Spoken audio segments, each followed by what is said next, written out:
আসসালামু আলাইকুম রহমতুল্লাহ বরকাত।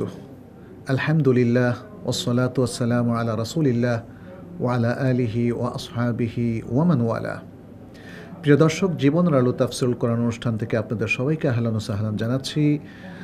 আল্লাহ যেন আমাদের সকলকে আল কোরআনের আলোকে সুন্দর জীবনযাপন করার তৌফিক দান করেন। আজকের এই পর্বের শুরুতে সে দোয়া করছি।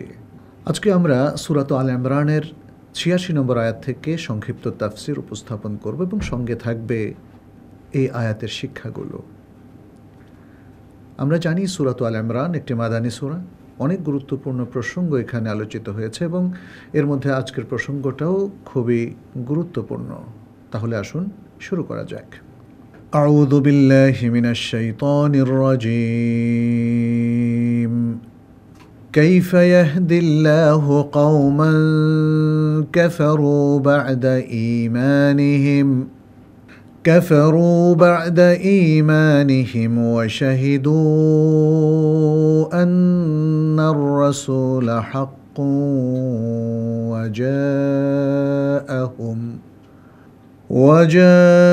وجاءهم البينات والله لا يهدي القوم الظالمين। প্রিয় দর্শক, প্রথমে আয়াতের শব্দার্থসমূহ পেশ করছি।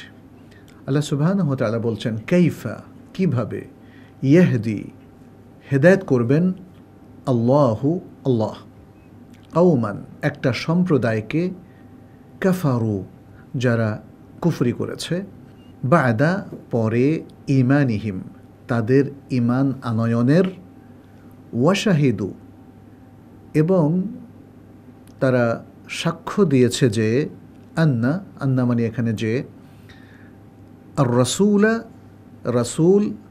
সাল্লাল্লাহু আলাইহি সাল্লাম হাক্কুন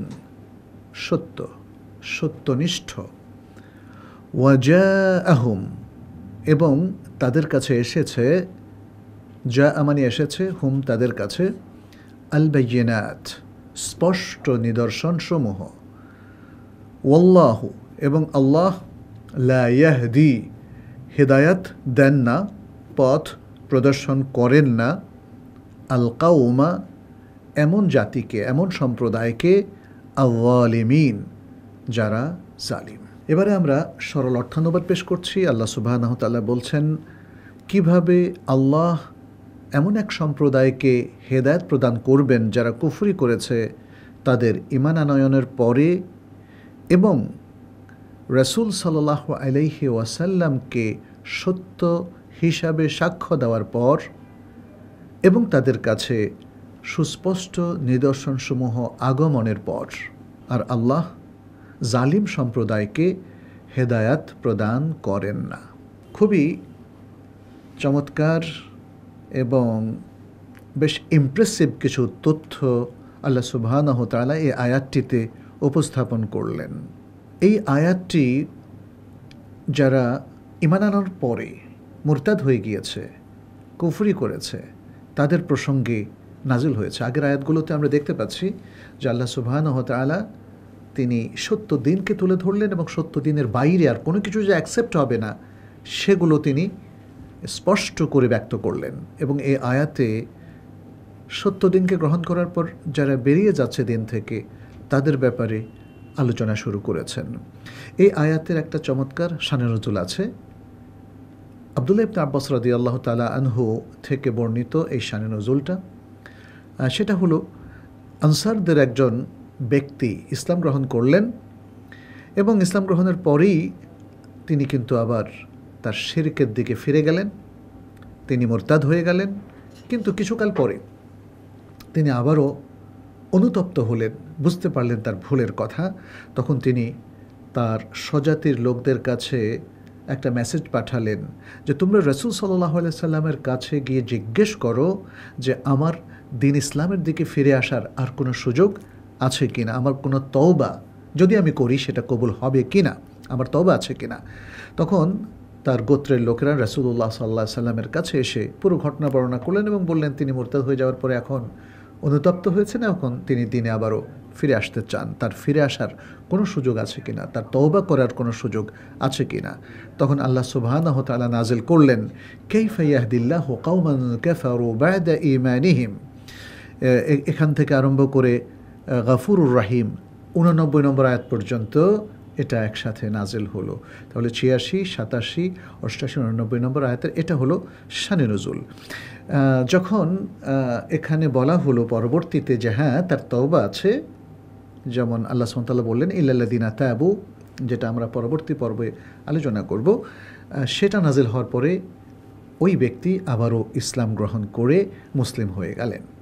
পুরো ঘটনা সুনান আন-নাসাই, মুসনাদ ইমাম আহমেদ এবং সহিহ ইবনে হিব্বান, মুস্তাদরাক হাকিম সহ আরও অন্যান্য অনেক গ্রন্থে বর্ণিত হয়েছে এবং এটা একটা সহিহ বর্ণনা। শেখ আলবানী রাহিমাহুল্লাহ সহিহ আন-নাসাইর মধ্যে এই হাদিসটাকে সহিহ বলে উল্লেখ করেছেন।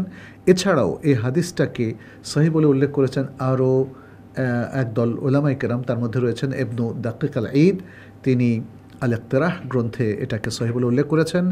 আহমদ শাকির মুসনাদ ইমাম আহমদের তাহকিক এর যে গ্রন্থ রয়েছে সেখানে তিনি এটাকে উল্লেখ করেছেন, এবং আল ওয়েদাঈ তিনি আস-সাহিহ আল মুসনাদ গ্রন্থে বলেছেন যে হাদিসটা সাহিহ, এবং বলেছেন রিজালুহু রিজালু সাহিহ। এই হাদিসের বা বর্ণনার যে রাবিগণ আছে, বর্ণনাকারী, তারা সকলেই সহিহ, বিশুদ্ধ বর্ণনাকারী।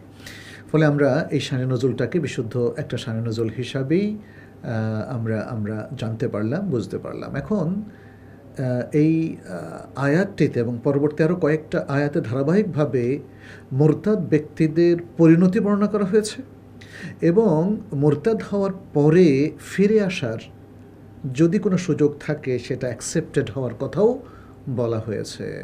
প্রিয় দর্শক, তাহলে আসুন আমরা যে আয়াতটি আজকে পেশ করলাম সে আয়াতের সংক্ষিপ্ত তাফসীর একটু জেনে নেই। আল্লাহ সুবহানাহু ওয়া তাআলা এখানে বলছেন কাইফা ইয়াহদিল্লাহু কওমান কাফারু বা'দা ঈমানিহিম। এখানে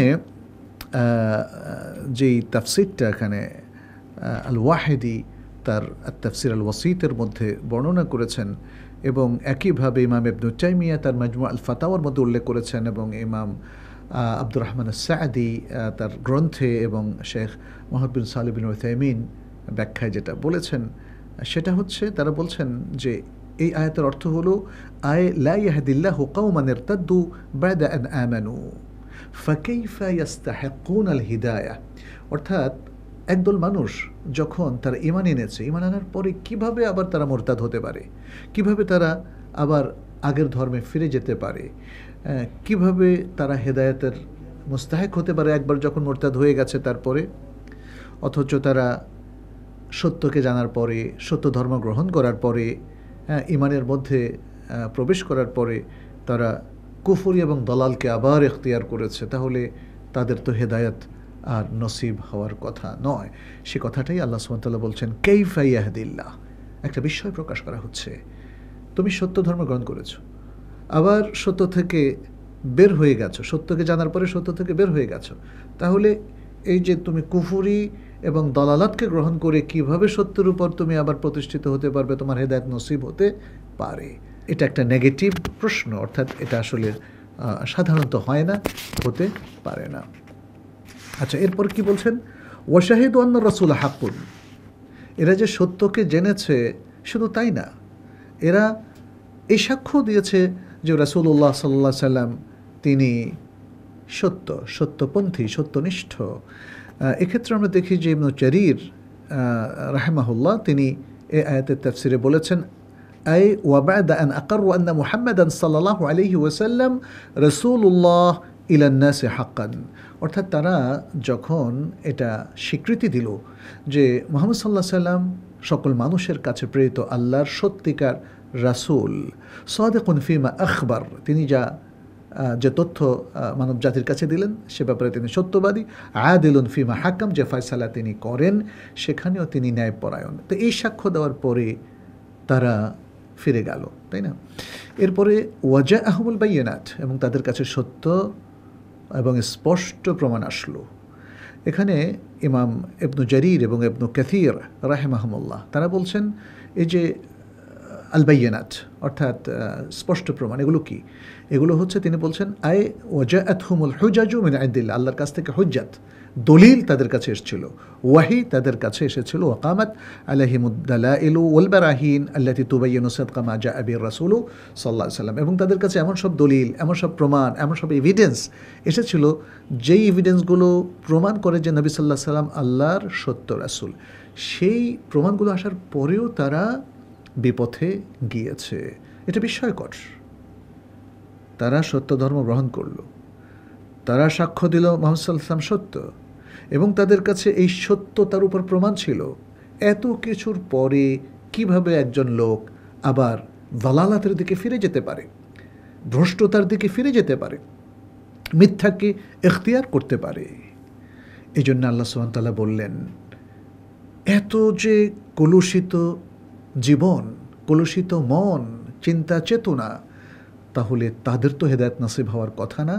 আল্লাহ সুবহানাহু ওয়া তাআলা বললেন, আল্লাহু লা ইয়াহদিল কওমায যালিমিন, আর আল্লাহ জালিম সম্প্রদায়, যেহেতু এরা পরতে পরতে জুলুম করেছে, সত্যকে অস্বীকার করে সত্যের বিরোধী অবস্থানে গিয়ে, ফলে আল্লাহ সুবহানাহু ওয়া তাআলা জালিম সম্প্রদায়কে কখনোই তিনি হেদায়েত দেন না। এখানে আমরা দেখি যে ইমাম ইবনু জারির আত-তাবারি তিনি উল্লেখ করেছেন, আয় আল্লাহু আযজা ওয়া জাল্লা লা ইউওয়াফিকু লিল হাক্কি আল্লাযিনা যালামু আনফুসাহুম, যারা নিজেদের প্রতি জুলুম করেছে আল্লাহ তাদেরকে সত্য গ্রহণের তৌফিক দেন না। প্রিয় দর্শক, এই যে ছোট্ট আয়াত, কিন্তু এর মধ্যে আল্লাহ সুবহানাহু ওয়া তাআলার আরেকটা নিয়ম নীতি এখানে প্রতিফলিত হয়েছে। তিনি কাকে হেদায়েত দেন, কাকে হেদায়েত দেন না, কাকে সত্য পথ দেখান, কাকে সত্য পথ দেখান না, সে সুন্দর কায়দা এখানে বিধৃত হয়েছে। আমরা এই আয়াতটিতে বেশ কিছু শিক্ষা পাই।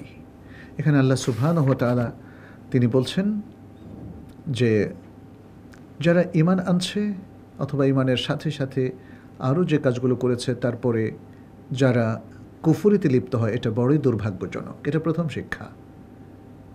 দ্বিতীয় হচ্ছে, যারা এই কাজটি করে তারা নিন্দিত, স্বয়ং আল্লাহ সুবহানাহু ওয়া তাআলা তাদের নিন্দা জ্ঞাপন করেছেন। তৃতীয় হচ্ছে, তাদের হেদায়াত লাভটা সুদূর পরাহত।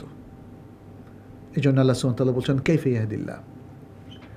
এবং চতুর্থ হচ্ছে, যারা এভাবে সত্যপথ ছেড়ে আবারও বিপথে যায়, দিন থেকে বের হয়ে যায়, তারা জালিম। এবং সর্বশেষ শিক্ষা হচ্ছে, জালিম সম্প্রদায়কে আল্লাহ সুবহানাহু ওয়া তাআলা কখনোই হেদায়াত দেন না, কখনোই পুরস্কৃত করেন না। প্রিয় দর্শক, আমরা অবশ্যই জালিমদের মধ্যে অন্তর্গত হতে চাই না। জুলুম, মুরতাদ হওয়া এবং এ সকল খারাপ কাজ থেকে আসুন আমরা নিজেদেরকে রক্ষা করি, হেফাজত করি, এবং এর মধ্য দিয়ে আমরা আল্লাহর প্রিয় বান্দা হয়ে যাই। আল্লাহ আমাদেরকে তৌফিক দান করুন। আজ পর্যন্তই। হাদা সাল্লাল্লাহু ওয়াসাল্লাম আলা নবিয়িনা মুহাম্মদ ওয়া আলা আলিহি ওয়া আসহাবিহি আজমাইন। আসসালামু আলাইকুম ওয়া রাহমাতুল্লাহি ওয়া বারাকাতুহু। ذلك الكتاب لا ريب فيه هدى للمتقين